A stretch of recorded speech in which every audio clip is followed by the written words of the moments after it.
अब तक जो तुमने पढ़े वो चार्ज कैसे थे? डिस्क्रीट, मतलब पॉइंट चार्जेस थे अलग अलग अलग। अब कंटिन्यूस चार्ज डिस्ट्रीब्यूशन की बात आ रही है। किसकी बात आ रही है?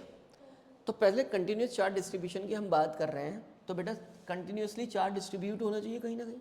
अब वो अलग अलग नहीं दिखना चाहिए। क्या नहीं दिखना चाहिए? जैसे अगर मैं पॉइंट चार्जेस की बात करूं तो वो मुझे अलग अलग दिखेंगे, और उन चार्ज डिस्ट्रीब्यूशन को मैं क्या कहूँगा? डिस्क्रीट। समझ गए? अब सुनो ज़रा, जब तुम कंटिन्यूस चार्ज डिस्ट्रीब्यूशन की बात कर रहे हो तो सबसे पहला आप उस चार्ज को कैसे कैसे डिस्ट्रीब्यूट कर सकते हो। देखो, अब इसी टाइप से जिस टाइप का चार्ज डिस्ट्रीब्यूशन है उसी टाइप की चार्ज डेंसिटी। अगर चार्ज डिस्ट्रीब्यूशन कैसा है, लेंथ के लॉन्ग है, तो चार्ज पर यूनिट लेंथ निकाला जाएगा और उसे लीनियर चार्ज डेंसिटी कहा जाएगा। चार्ज सरफेस पर डिस्ट्रीब्यूटेड है तो सरफेस चार्ज डेंसिटी निकाला जाएगा और उसे कहा जाएगा charge per unit area. Volume पर डिस्ट्रीब्यूटेड है तो चार्ज पर यूनिट वॉल्यूम। खत्म। तो इसका मतलब हमने जो स्टार्ट उसी टाइप से according to the charge distribution density of charge भी हम क्या निकालेंगे? 3 टाइप की। सबसे पहले हम कौन सा एग्जांपल ले रहे हैं कंटिन्यूस चार्ज डिस्ट्रीब्यूशन में? Line charge distribution. ये लाइन चार्ज डिस्ट्रीब्यूशन दिख रहा है, ठीक है। अब जब मैं लाइन चार्ज डिस्ट्रीब्यूशन की बात करूंगा तो तुम ये बताओ, सबसे पहले मैं जब चार्ज डेंसिटी निकालूंगा तो चार्ज पर यूनिट लेंथ निकालूंगा। क्या भाई? Charge per unit length. उसे कैसे लिखूंगा? लैम्डा अपॉन क्या? क्यू अपॉन कितना? L. Charge per unit length. Unit क्या होगी? Coulomb per metre. इससे मैं चाहूं तो क्या निकाल सकता हूं बच्चों? क्यू। कैसे? लैम्डा क्रॉस मल्टीप्लाई करके, ठीक है। अब बात यह आती है कि मैं जब क्रॉस मल्टीप्लाई करके निकाल सकता हूं चार्ज को, ठीक है। अब आगे चलते हैं। ये बताओ, जो रिंग होती है, रिंग कैसी होती है? सर्कुलर शेप में होती है। उस पर चार्ज डिस्ट्रीब्यूशन कैसा होगा? सरफेस या लाइन? Line charge. भाई एक वायर है, मैं उसे बेंड कर दूंगा तो सरफेस थोड़ी बन जाएगा, वो रहेगा तो लीनियर ही, ठीक है। अब उसकी चार्ज डेंसिटी का फॉर्मूला अगर मुझसे कोई लिखने को बोले तो मैं चार्ज पर यूनिट लेंथ ही तो लिखूंगा, बट लेंथ कितनी लिख दूंगा? For ring. किसके लिए? ये किसका केस हो गया? रिंग का। भाई उसकी लेंथ ही तो लिखनी थी। वो लेंथ किस पर डिस्ट्रीब्यूटेड है चार्ज? बोलो, ठीक है। लाइन के लॉन्ग, सरफेस नहीं है वो। समझ गई? अब उसके बाहर है लाइन चार्ज डिस्ट्रीब्यूशन हो रहा है। अगर मैं इसको क्या कर दूं, एक रिंग की फॉर्म दे दूं, तो अलोंग द लेंथ ही तो चार्ज डिस्ट्रीब्यूटेड है। तुम छोटी सी लेंथ देखो, है ना? ये सरफेस थोड़ी ना बन गई। सरफेस के लिए लेंथ और ब्रेथ होनी चाहिए, ब्रेथ है ही नहीं इसकी, थिन वायर है। तो ये क्या रहा? Line charge distribution. एक पेपर शीट है तुम्हारी कोई, क्या है बच्चों? Paper sheet. इसे तुम बोल सकते हो सरफेस चार्ज डिस्ट्रीब्यूशन। क्या बोल सकते हो? लेंथ भी है और ब्रेथ भी है। सरफेस बनाओगे, सिलेंडर बना सकते हो इसका, और क्या बना सकते हो तुम चाहो तो? क्या बना सकते हो इसका? स्फीयर बना सकते हो। क्या बना सकते हो? स्फीयर। अगर मान लिया गोल मोल करके बना दें तो स्फीयर बना सकते हो। तो स्फीयर क्या हो सकता है? सरफेस चार्ज डिस्ट्रीब्यूशन हो सकता है, ठीक है।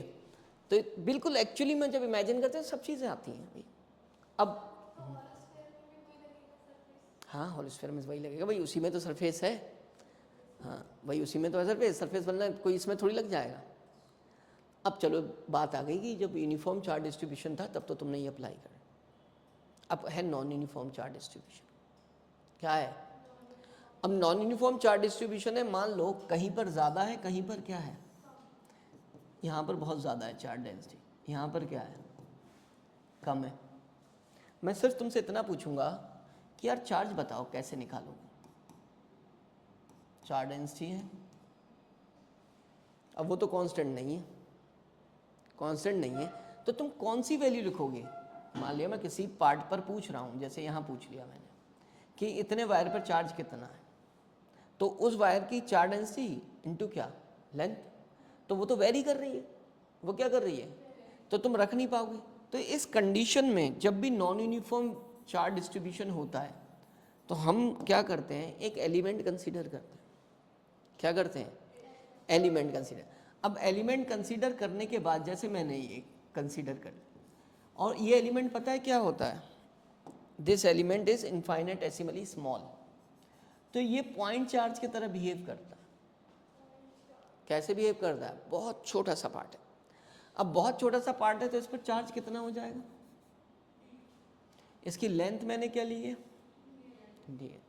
अब मैं चार्ज डेंसिटी पूछूंगा, आप बता दोगे तुम। चार्ज डेंसिटी क्या होगी भाई? डी क्यू अपॉन क्या? D L. समझे? अब मैं कहूँगा चार्ज निकालो, तो सबसे पहले तो हमने एलिमेंट कंसीडर किया और हम उसी पर क्या निकालेंगे? चार्ज, लैम्डा इंटू क्या? D L. लेकिन मैंने कहा पूरा टोटल चार्ज निकालो। क्या निकालो? तो तुम पता है इस चार्ज को कैसे निकालोगे? इस जो हमारे एलिमेंट पर चार्ज पता है हमें टोटल निकालना है, तो टोटल कैसे निकालेंगे? इसको इंटीग्रेट कर देंगे बच्चों। क्या कर देंगे? तो इंटीग्रेट किसको करोगे? डी क्यू को। और डी क्यू क्या होगा? Lambda D L. क्या होगा? लैम्डा डी एल ले लो या लैम्डा क्या ले लो? D x.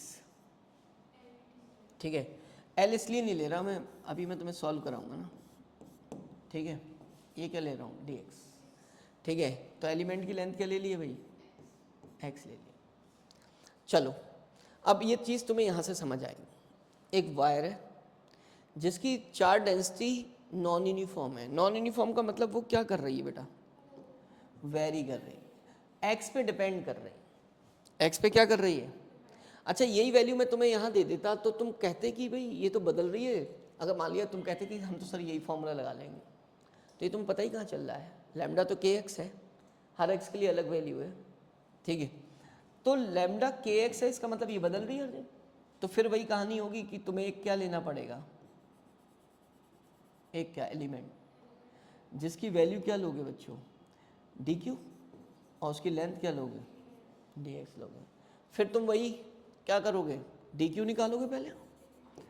ठीक है, लैम्डा डी एक्स और उसे इंटीग्रेट करो। क्या निकालने के लिए? क्यू निकालना। अब इंटीग्रेट करोगे तो क्या आएगा भाई? लैम्डा क्या इतना है? बोलो। के एक्स इंटू क्या? जीरो से लेकर कहाँ तक? अब के तो कांस्टेंट है, कहाँ जाएगा? इसकी पावर कितनी है? 1 है। तो क्या कर देंगे? के बाहर लेने के बाद जब इसे इंटीग्रेट करूंगा तो एक्स की पावर एन का फॉर्मूला लगेगा, n + 1 अपॉन n + 1, मतलब एक्स स्क्वायर अपॉन कितना? लिमिट्स क्या है बेटा? पहले इसके जगह क्या रखेंगे? Upper limit. तो इसका मतलब क्या हो जाएगा? के एल स्क्वायर बाय 2 माइनस का 0 स्क्वायर बाय 2। आंसर क्या आएगा?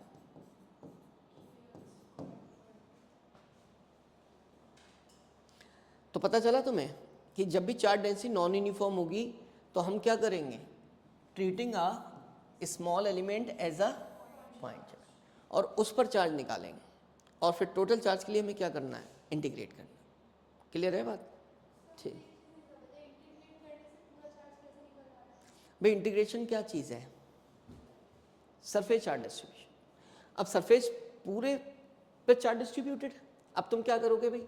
चार्ज पर यूनिट क्या बेटा? एरिया, है ना? तो उसको कहेंगे सरफेस चार्ज डेंसिटी, सिग्मा से लिखेंगे। अब देख लो क्या होगा? Charge per unit area.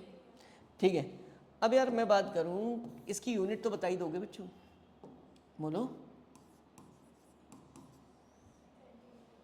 ठीक है, अब मैं एक बात और करता हूं, वही कहानी शुरू होगी कि यार इससे चार्ज निकाल सकते हो, क्या लगा दोगे? ये तो लगाओगे। अब ये मान लिया फॉर किसके लिए? जैसे पीछे पड़ा था, देखो क्या लिखा था? For non uniform charge distribution. तो अब वो एक बार जो कहानी लिख ली वो बार बार पूरी पूरी नहीं लिखते, हम सीधे क्या लिखते हैं? फॉर किसके लिए?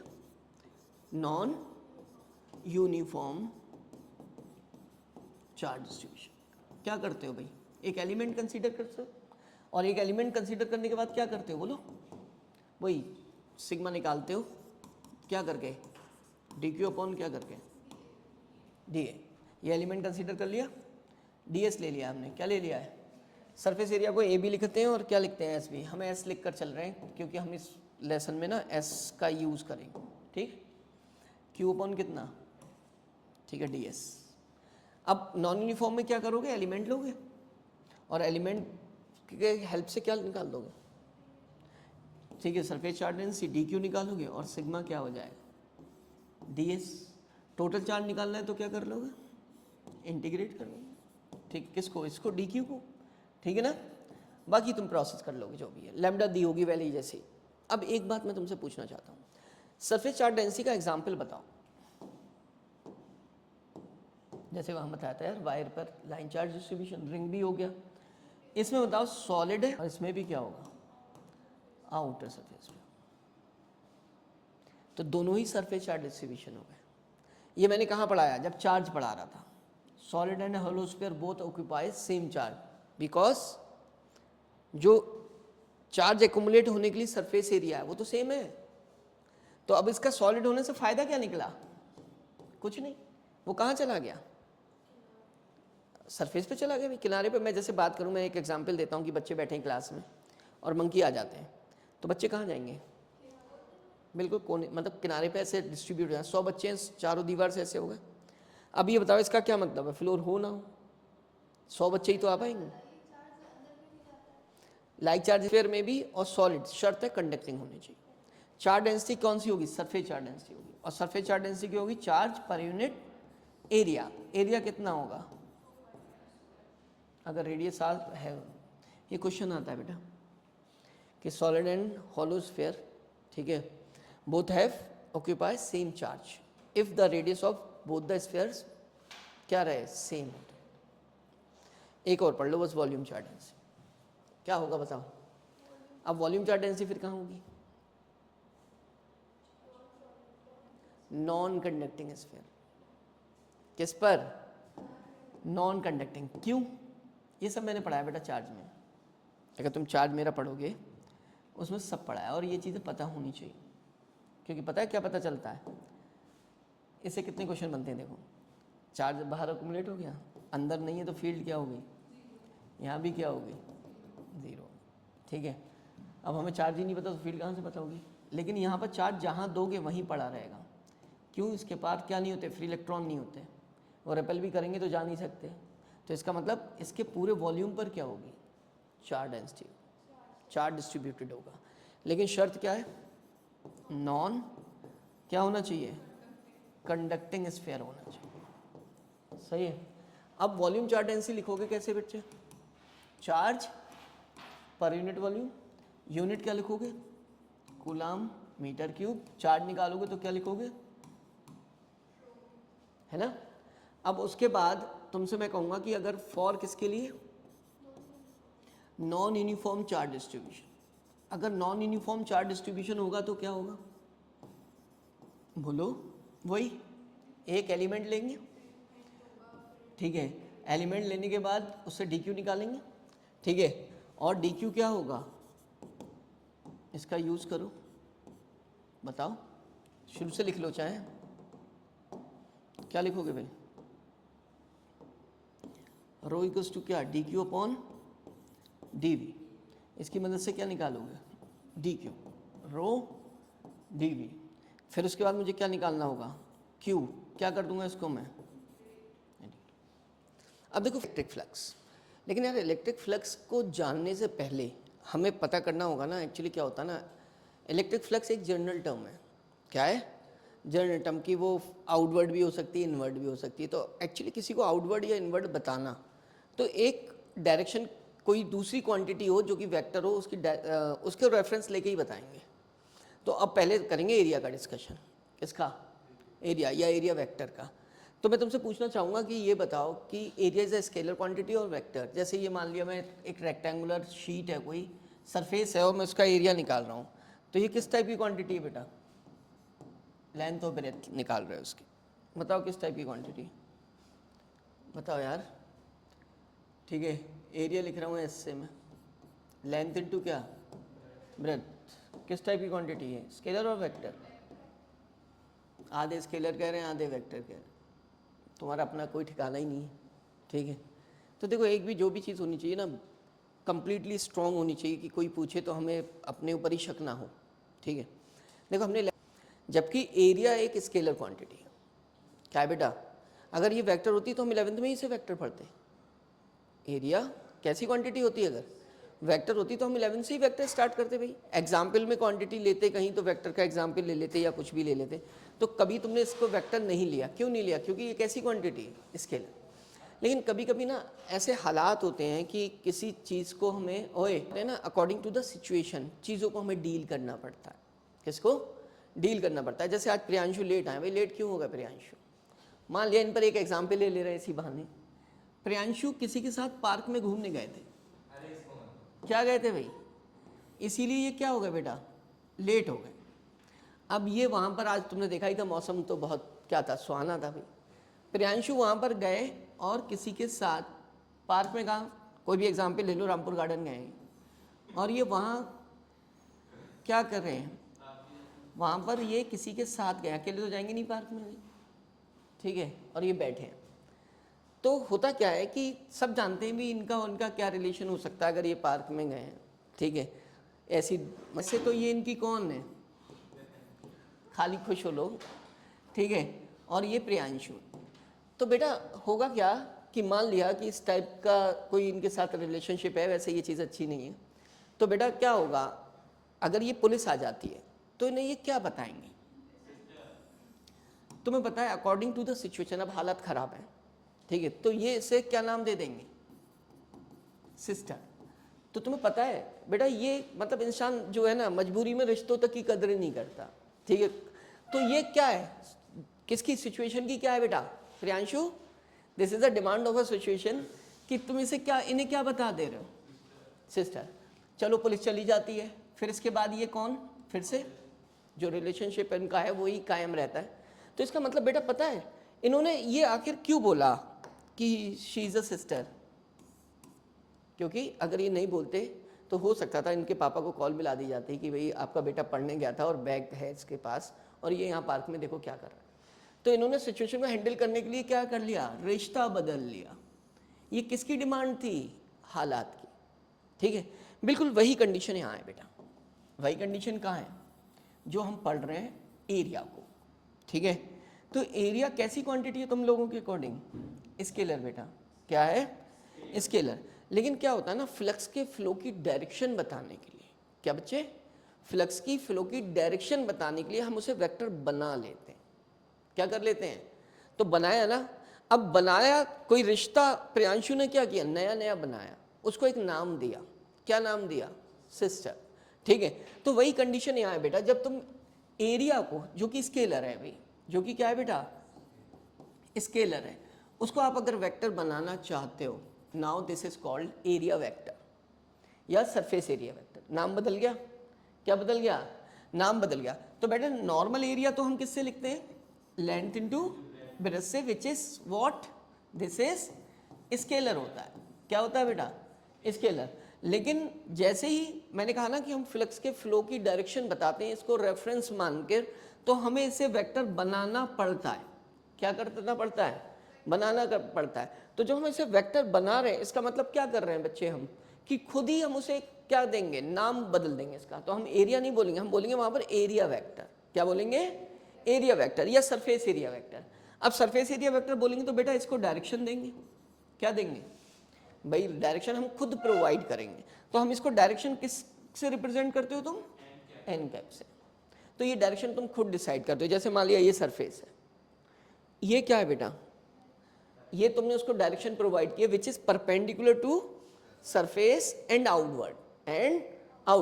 तो इसका मतलब हुआ कि अगर हमारे पास कोई भी एरिया सरफेस है ये, जिसकी लेंथ कितनी है बच्चे, एल और ब्रेथ बी है, अगर मैं नॉर्मल एरिया निकालूंगा तो ये, और अगर उसको डायरेक्शन दे दूंगा तो मुझे एक खुद डायरेक्शन प्रोवाइड करनी पड़ रही है विच इज व्हाट, एस, ठीक है। वो किसके किसके तरफ होगा बेटा, perpendicular to surface and outward. का एरिया ले सकता हूँ, जैसे मान लिया मैंने कोई सिलेंड्रिकल सरफेस ले ली बेटा, ये एक सिलेंड्रिकल सरफेस है, कर्व सरफेस है, स्फीयर हो सकता है पूरा एक, ठीक है।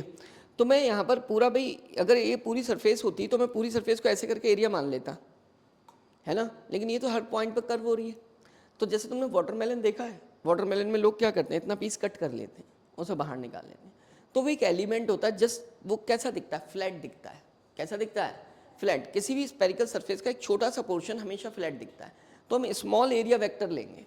क्या लेंगे, कब, जब चीज़ें कैसी नहीं होंगी, प्लेन सरफेसेस नहीं होंगी। ठीक है, तो बेटा मैंने इसमें दोनों को ही सिखाया कि भाई प्लेन सरफेस है तो हम पूरा सरफेस एरिया वेक्टर एस ले सकते हैं। जैसे यहाँ पर ये देखो, ये क्या है, सरफेस एरिया वेक्टर क्या हो गया बेटा, देखो ये हो गया, दिस इज एस। अब अगर मान लिया कोई कर्व सरफेस है, जैसे ये अभी मैंने माउस दिखाया था, ठीक है, तो उसमें मुझे क्या करना पड़ेगा बच्चे, एक छोटा सा एलिमेंट कट करना पड़ेगा, ठीक है, और उससे क्या ड्रॉ करना पड़ेगा, ds, ठीक है, उसका एरिया, और उसका जो यूनिट वेक्टर होगा वो परपेंडिकुलर टू द क्या होगा, सरफेस होगा। तो मैंने दो चीज़ों में डायरेक्शन दिखाई है, एक तो प्लेनर, ठीक है, एरिया एलिमेंट, और दूसरा क्या बेटा, area of a curve surface. तो दोनों में हम एरिया सेलेक्ट करना सीख गए, किस टाइप से सेलेक्ट करेंगे।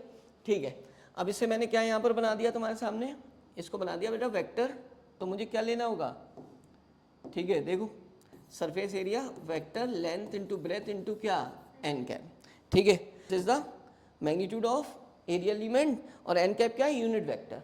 क्या, unit vector normal to the surface and points outward, हमेशा किधर होगा, आउटवर्ड।